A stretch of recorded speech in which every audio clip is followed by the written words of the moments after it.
1823. El gobernador de Buenos Aires, Martín Rodríguez, envía una delegación a Inglaterra. El objetivo, solicitar un préstamo. Félix Castro y John Parich Robertson son designados para llevar adelante las negociaciones. El gobernador necesita el dinero para obras de infraestructura para el desarrollo de los saladeros. Lo que se pretende es que la provincia ingrese en el mercado mundial como proveedora de materias primas. Finalmente, Castro y Robertson acuerdan un préstamo por 1 millón de libras. Sin embargo, llegarán desde Inglaterra apenas 20.000 libras y otras 120.000 en letras de cambio. Además, los intereses usurarios harán que el monto adeudado crezca enormemente a lo largo de los años. Este es el primer gran antecedente de la deuda externa argentina. Un gran problema que afectará a la nación a lo largo de la historia.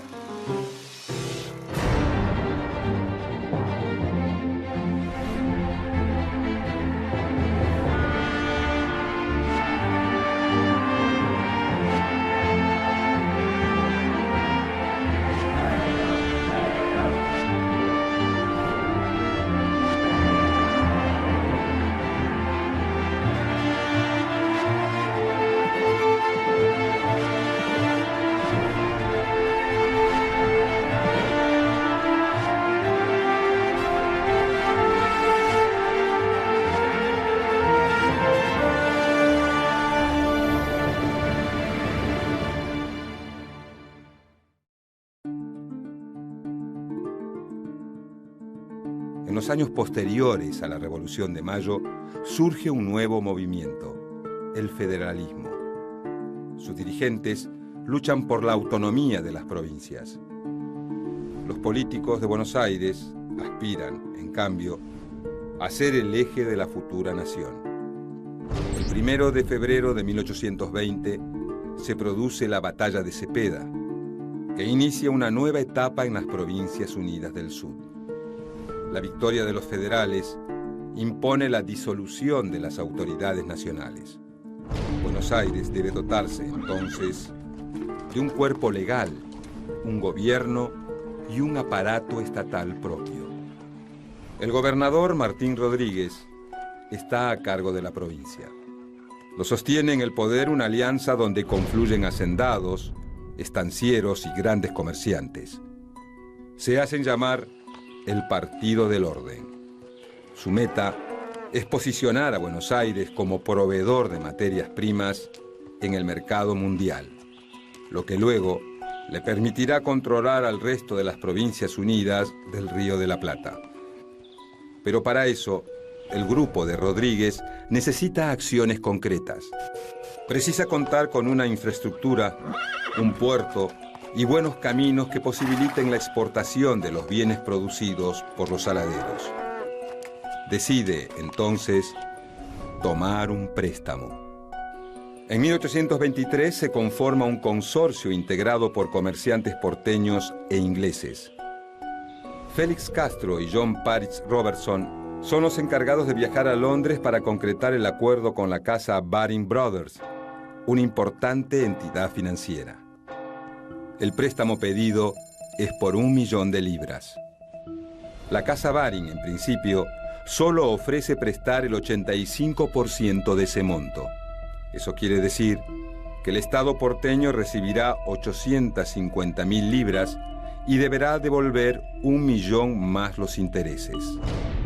Sin embargo, la falta de credibilidad de los negociadores porteños lleva a los ingleses a reconocer apenas el 70% del valor del mercado.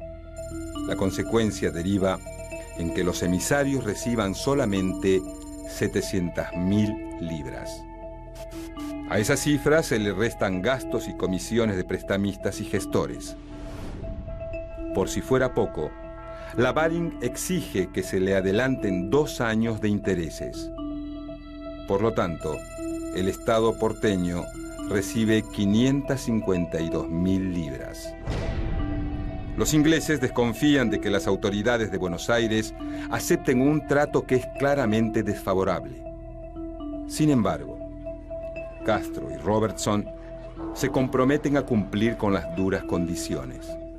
Es así como del 1.000.000 de libras que debía llegar a Buenos Aires para financiar obras, apenas arriban 20.000 libras y unas 120.000 en letras de cambio. Del resto del dinero nunca se tienen noticias. Al parecer, Castro y Paris Robertson embolsan 120.000 libras extras en concepto de comisiones.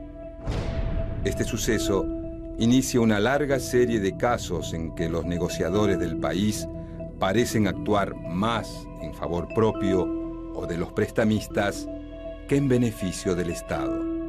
Por otra parte, muchos afirman que ese es el costo que se debe pagar para que las Provincias Unidas sean reconocidas como nación independiente. El 2 de febrero de 1825 se firma el Tratado de Amistad, Comercio y Navegación entre Buenos Aires y Gran Bretaña. De esa manera, los ingleses se aseguran su predominio frente a los capitales franceses. De ahí en más, la Argentina tendrá enormes dificultades para pagar esta deuda contraída de forma tan irregular.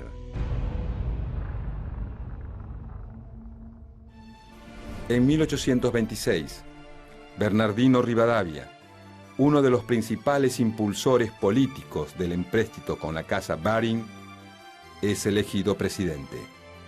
Durante su breve gestión, se pagan las primeras cuotas de la deuda. Pero, con la caída del mandatario, la situación cambia. A partir de 1827 no se realizan pagos. Entonces, los intereses crecen y la deuda se multiplica. Recién, en 1838, el gobernador de Buenos Aires, Juan Manuel de Rosas, decide tomar cartas en el asunto. Le ordena al cónsul argentino en Londres, Manuel Moreno, que se ponga en contacto con los prestamistas. En ese momento, el estado de la deuda asciende a 1.900.000 libras, casi el doble que el monto original.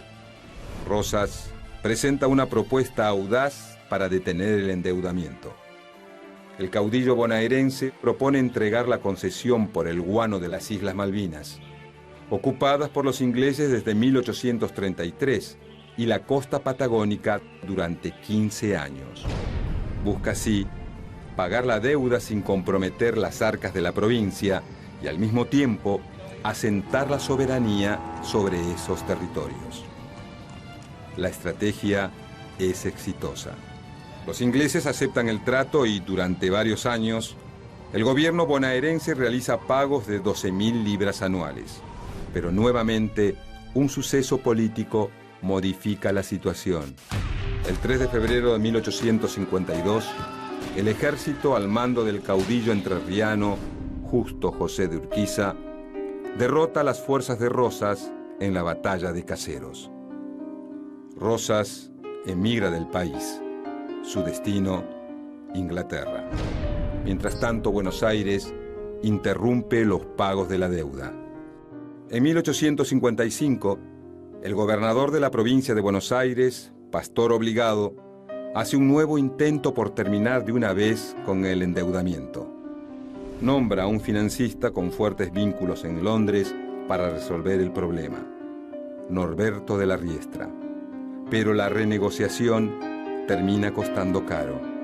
El emisario de Pastor Obligado acuerda un nuevo préstamo. Los fondos obtenidos serán destinados a pagar la deuda original. Como resultado de este movimiento, la provincia de Buenos Aires debe 2.618.000 libras. La situación es grave. La deuda se convertirá en un peso para los futuros gobernantes.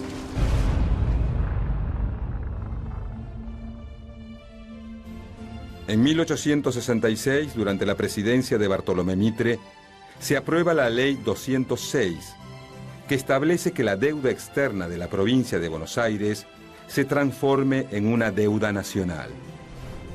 Mitre tiene un plan político para consolidar el incipiente Estado Nacional. Ese proyecto precisa de dinero fresco para solventarse, por lo que se decide pedir un nuevo préstamo.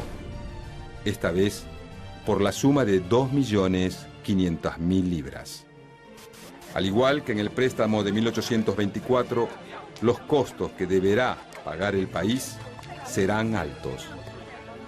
El 69% del capital otorgado se dilapida en comisiones, gastos y la toma de la deuda a un valor menor del nominal. El dinero que llega a Buenos Aires finalmente se utiliza para solventar la guerra del Paraguay, conflicto que impulsa la alianza de Argentina, Brasil y Uruguay. En 1868, cuando concluye la gestión de Mitre, la deuda externa asciende a 4.700.000 libras. Durante la presidencia de Domingo Faustino Sarmiento, el país vuelve a tomar nuevos préstamos para financiar su ambicioso plan de gobierno. Al término del mandato de Sarmiento en 1874, la deuda alcanza los 14.500.000 libras. El crecimiento de la deuda es una constante en esos años debido a la política de apertura comercial y a la decisión de que no paguen impuestos los terratenientes ni los capitales extranjeros. De esa forma, la única manera que tiene el Estado de solventar sus deudas es recurriendo a nuevos préstamos. En 1874, durante el gobierno de Nicolás Avellaneda, la economía argentina sufre las consecuencias de una crisis internacional. Europa atraviesa una depresión económica que afecta sobre todo a Gran Bretaña. Argentina, entonces, sufre una baja en su comercio internacional y tampoco puede conseguir nuevos créditos. El presidente Avellaneda se encuentra entre la espada y la pared. Su ministro de Hacienda, Lucas González, aplica un ajuste de gastos a través de una rebaja salarial del 20% a los empleados estatales. Tras una serie de negociaciones, en 1876, Argentina accede a otro préstamo, pero el costo nuevamente se hace sentir. Se otorga el préstamo con la condición de que se recorte el salario de los trabajadores del Estado en un 25% y se suspendan todas las obras públicas. Luego, asume en el Ministerio de Hacienda un viejo negociador de la deuda, Norberto de la Riestra. El flamante funcionario decide reducir nuevamente los salarios y envía al Congreso un proyecto para disminuir las tasas aduaneras. El objetivo es que aumenten las importaciones y, por lo tanto, mejoren los ingresos. De la Riestra entiende que lo único que no debe dejar de pagarse es la deuda externa. Sin embargo, la propuesta encuentra un freno en el Congreso. Carlos Pellegrini impulsa a un grupo numeroso de congresistas y logra rechazar el proyecto. De la Riestra, entonces, renuncia a su cargo. Ya sin el ministro, el Congreso decide aumentar las tarifas aduaneras, lo que permite el crecimiento de la recaudación. La economía parece encauzarse. El monto de la deuda se reduce ligeramente a 14 millones de libras. Sin embargo, pronto la Argentina continuará en el camino del endeudamiento.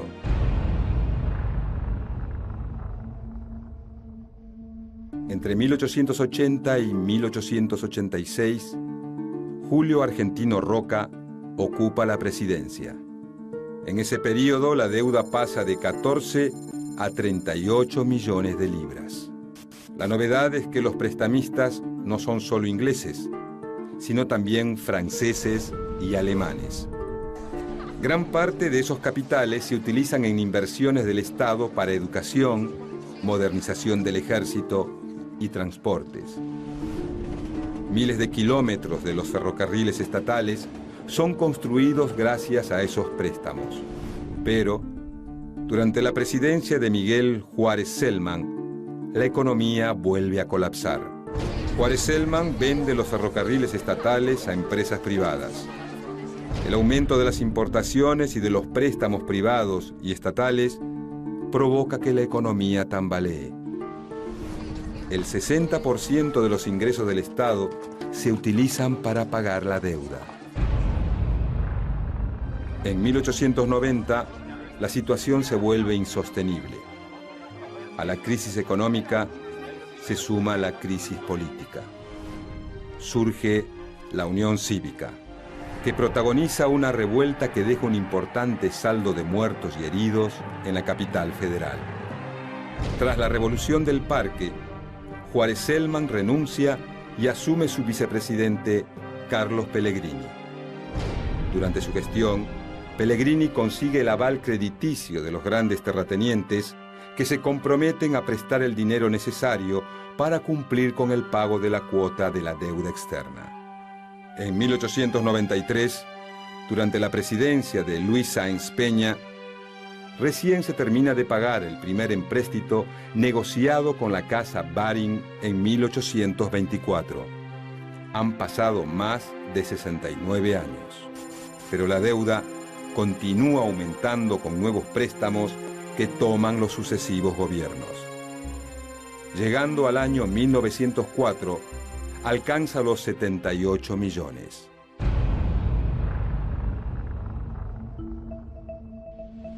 En 1944, la Segunda Guerra Mundial llega a su etapa final. Los principales países capitalistas buscan maneras para salir de la crisis económica en la que están envueltos. Deciden entonces fundar una nueva entidad que regulará el tipo de cambio de las monedas locales mediante el otorgamiento de créditos. El nombre de este organismo será con los años muy conocido por todos los argentinos: Fondo Monetario Internacional. Sin embargo, el gobierno de Juan Domingo Perón se niega a participar en la fundación del FMI. El líder peronista considera que las decisiones económicas son demasiado importantes como para dejarlas en manos de un organismo internacional. El 16 de septiembre de 1955, Perón es derrocado.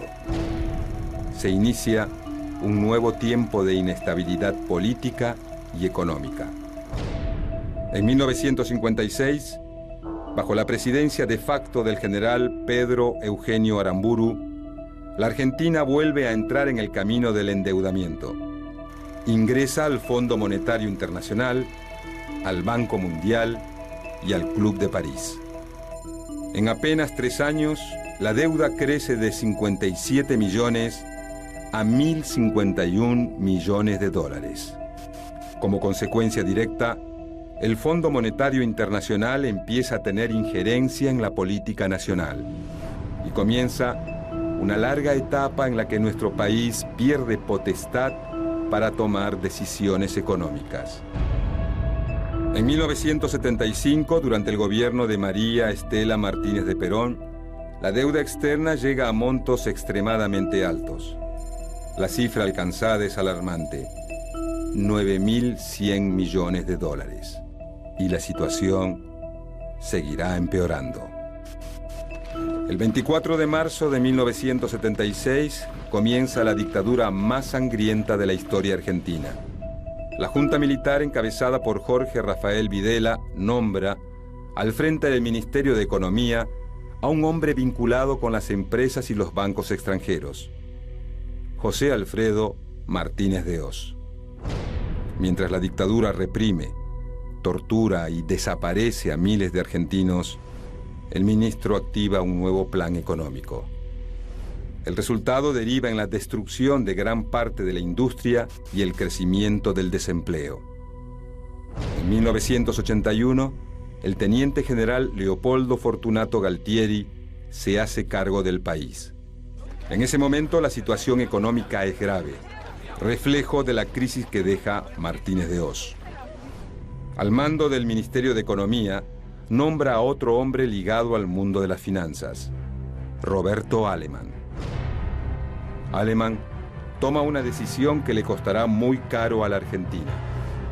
Impone el llamado seguro de cambio, una ingeniería financiera que les permite a las empresas disolver sus deudas en dólares. De esa manera, el Estado se tiene que hacer cargo de deudas por un total de 20.000 millones de dólares. Hacia 1983, cuando los militares dejan el poder, el país está devastado. El monto de la deuda externa es escalofriante: 44.375 millones de dólares. La flamante democracia se enfrenta a un desafío mayúsculo.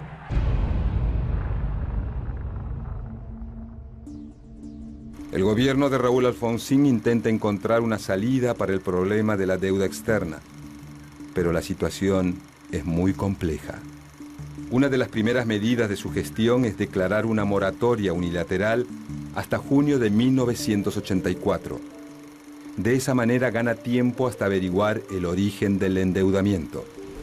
Su primer ministro de Economía, Bernardo Greenspan, propone crear un club de deudores de países latinoamericanos con el objetivo de negociar en conjunto.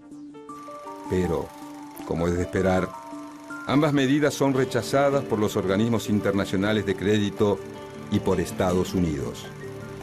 Greenspan es reemplazado en el Ministerio de Economía por Juan Vital Zurruil, que impone, con acuerdo del Fondo Monetario Internacional, el Plan Austral en 1985.